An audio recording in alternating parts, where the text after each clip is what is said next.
Mahesh phone చేసి సెంటర్‌కి వెళ్దాం రారా అంటే, క్లైమేట్ కూల్‌గా ఉంది కదా! వేడి వేడిగా ఏ కాఫీనో, టీనో తాగడానికి పిలిచాడనుకోని సెంటర్‌కి వెళ్తే, తీరా ఆడు అక్కడికెళ్ళిన తర్వాత కలెక్షన్‌కి వెళ్ళాలి అని అన్నాడు. ఎందుకురా నా జీవితంతో అట్లా ఆడుకుంటావా? సరే వెళ్దాం పదా కస్టమర్ ఇంటికి కలెక్షన్ కోసమని వెళ్తే, తీరా అక్కడికి వెళ్ళిన తర్వాత ఒకలేమో ఫోన్ లిఫ్ట్ చేయరు. ఇంకొకలేమో చెప్పిన టయానికి రారు. వీడేమో ఏదో పోలవరం ప్రాజెక్ట్‌కి ప్లాన్ చేస్తున్నట్టు వాడు వర్క్‌లో వాడు బిజీగా ఉన్నాడు. ఇక అక్కడ మనం ఖాళీగా ఉంది మనమే అని చెప్పి చింటూబాయ్ ఉంటే పక్కనే చింటూబాయిని పలకరిద్దామని వెళ్తే, చింటూబాయ్ ఏమో "అరేయ్! వెంకట్రావు, సుబ్బారావు ఎవడో మన ఏరియా కొత్తగా వచ్చాడు రండ్రా" అంటూ వాళ్ళ గ్యాంగ్ మొత్తాన్నేసుకొని నా మీదకొచ్చేసాయి. ఇక ఫైనల్‌గా కస్టమర్ అయితే వచ్చి మాకు కలెక్షన్ డబ్బులు పేమెంట్ అయితే ఇవ్వడం జరిగింది.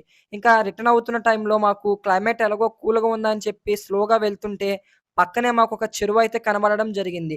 ఇక ఆ చెరువు దగ్గర కాసేపు ఆగి అలా చెరువు వ్యూ పాయింట్ మొత్తం చూస్తూ ఉండంగా చాలా పీస్ ఆఫ్ మైండ్ అయితే దొరికిందక్కడ. ఫైనల్‌గా అక్కడ కాసేపు టైమ్ స్పెండ్ చేసి ఫైనల్‌గా రిటర్న్ అయితే అవ్వడం జరిగింది ఇంటికి.